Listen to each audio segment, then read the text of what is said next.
Hi there. I want to talk to you guys today about a season called Advent. What season did we just have? We just had Thanksgiving, right? And what comes right after Thanksgiving? Some people say Christmas. Christmas is traditionally celebrated from Christmas Day until January 6th, or 12 days later. Have you guys ever heard the song, The 12 Days of Christmas? It says, on the first day of Christmas, my true love gave to me. And it lists some stuff for every day for those 12 days after Christmas. That's what that is referring to.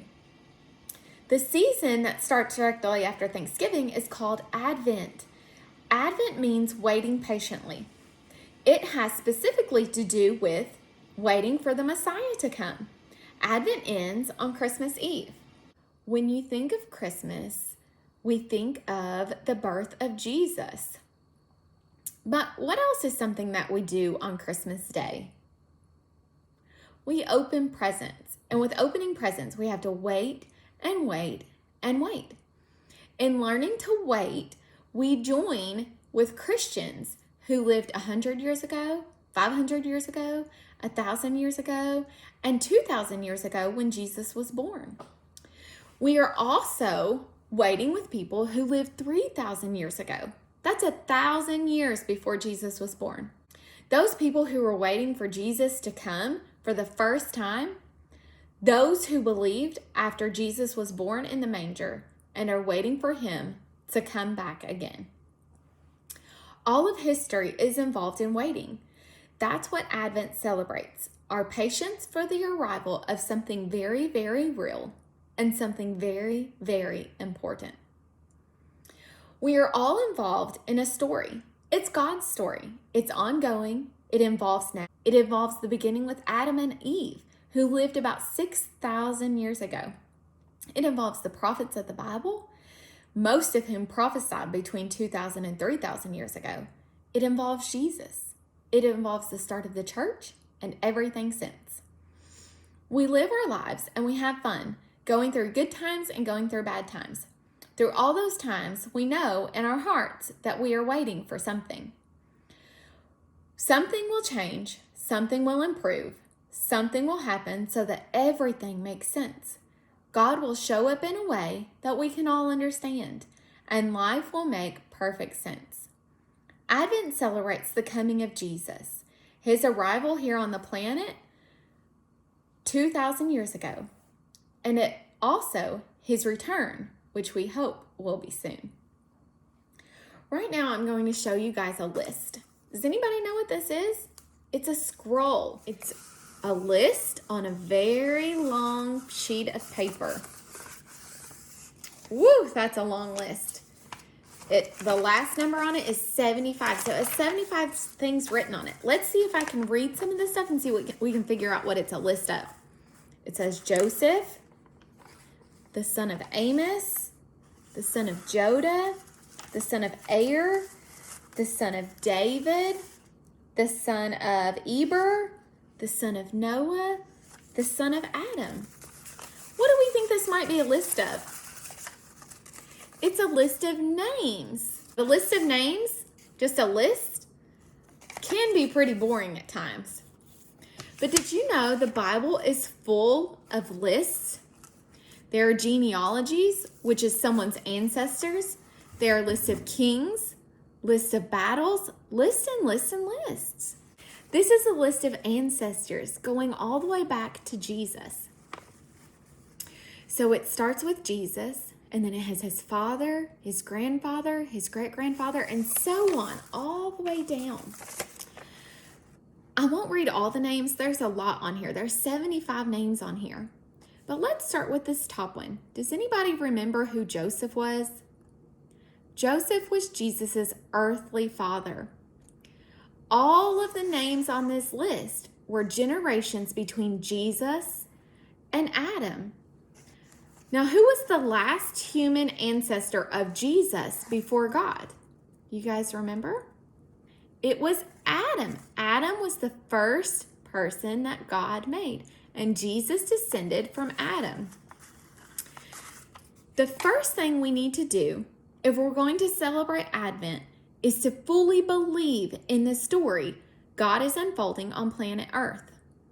As you progress through school and life in general, you will hear from a lot of people who say that the story of Adam and Eve cannot be true. Yet Luke, who wrote the Gospel of Luke, went to a lot of trouble to try to prove that the Messiah is real. There was no cut and paste back then. He meticulously copied with a pen a record of Jesus's lineage that contains the name of a myth, a symbol. Would that be very smart? No. If we can't trust Luke to get the beginning of the gospel right, how can we trust him to get the end right, where Jesus came back to life and ascended into heaven? We can't. In the Bible, God is telling a story that involves us all. To begin with, we need to believe that he is involved with creation since the beginning. We have to believe that Adam and Eve created a separation between themselves and God. We have to believe that we need a Messiah to fix that, to bring us back to peace with God again. Jesus was born as a descendant of some of the most famous people in the Bible. He is a descendant of Abraham, with whom God made the first promise of an heir, a Messiah.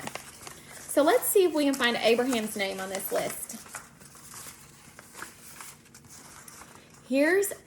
It says the son of Abraham.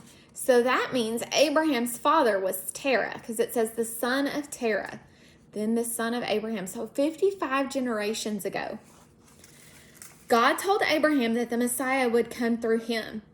He would come through Abraham and Sarah's son, Isaac. God said the Messiah would come through King David.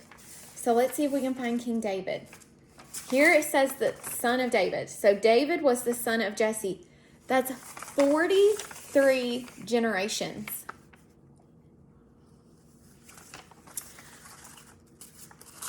King David's father was Jesse, whose great-grandparents were Boaz and Ruth, about whom the book of Ruth was written. All these people waited and waited for the Messiah to come. The waiting lasted thousands of years. And that's when the Christmas story begins. Jesus was born in a manger to Mary and Joseph on a cold, dark night in Bethlehem. God might have had his only son born in a palace to rich families, but he loves humility. We'll be talking for the next few weeks about the many things that God loves and how we can celebrate the birth of his son by sharing his love.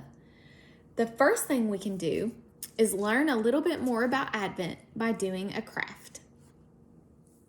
Hi there. So today we're going to be making some candles for Advent.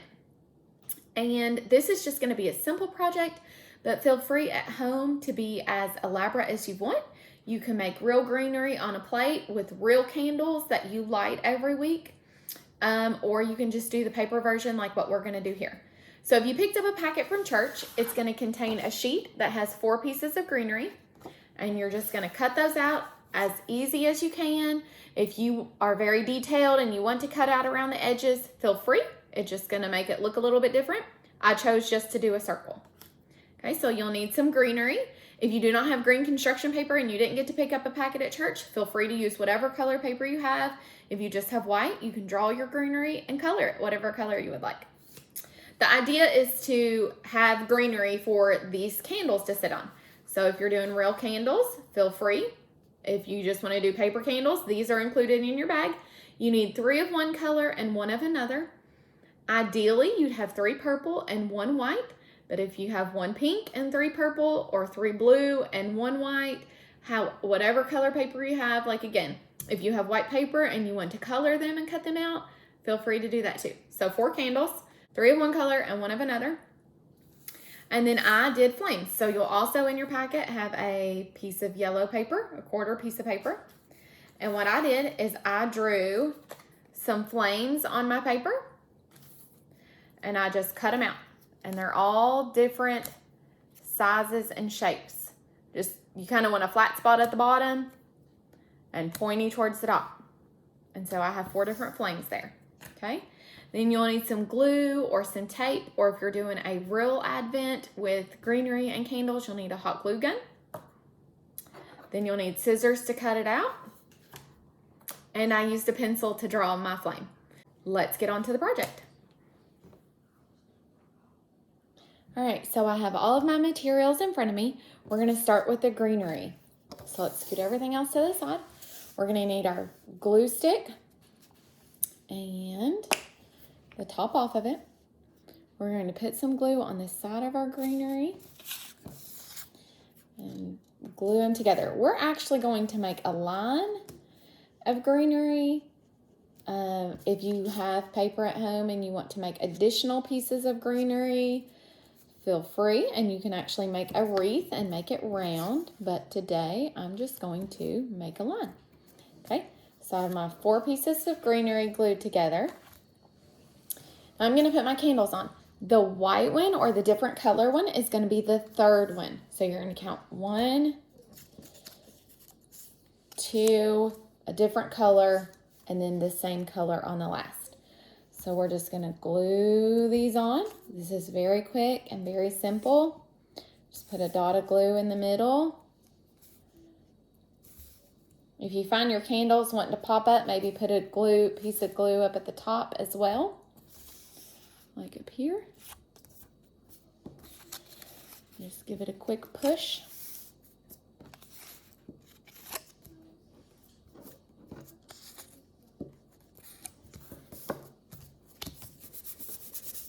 Okay.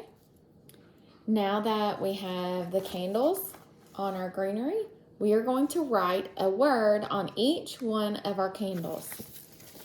So I have a marker. And I'm just using a black marker. You can use your pencil that you had earlier, but whatever you would like. On the first one, we are going to write hope. H-O-P-E.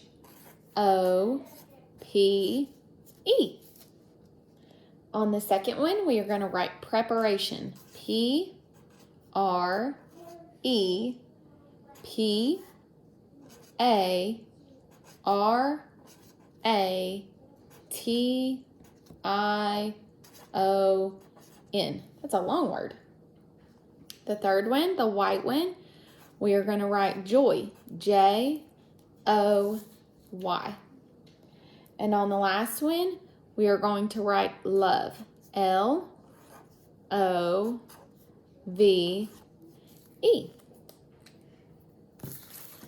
So each one will have a word on it when you are finished. Now we are going to take our flame and add it to our first candle that says hope. So we'll need just a little bit of glue. We're going to put our flame on. And then this is what the final product looks like for today. Each week you will glue on another flame onto your candles. And if you did real candles at home, you will light the candle in the evening and blow it out before bedtime. The following week, you will light 2 candles and blow them out before bedtime, and then you'll light 3, and so on, until the last evening of Advent. So now we have finished our lesson and our craft, and I just want to talk to you guys for a second. The Advent wreath symbolizes God's love for us in sending us the Messiah. The wreath symbolizes eternity. I'm going to send home some things for you guys to go over with your parents and some instructions on things that you guys can do every night. It'll have some Bible verses that you guys can recite as a family. It'll tell you when to light each of the 4 candles. You and your parents are going to do the first candle tonight, and it symbolizes expectation. The second candle will be next week. It symbolizes hope as brought to us through the prophets. The third candle symbolizes joy, such as that experienced by the shepherds in the fields, whom the angels told about Jesus' birth. This candle is a different color, and it is lit with telling the nativity story. The fourth candle symbolizes purity. It celebrates the way we should worship the baby Jesus. It isn't all about shopping and getting toys, though that is definitely fun. And Christmas should be fun. However, we want to keep a balance and remember the holiday for what it truly is.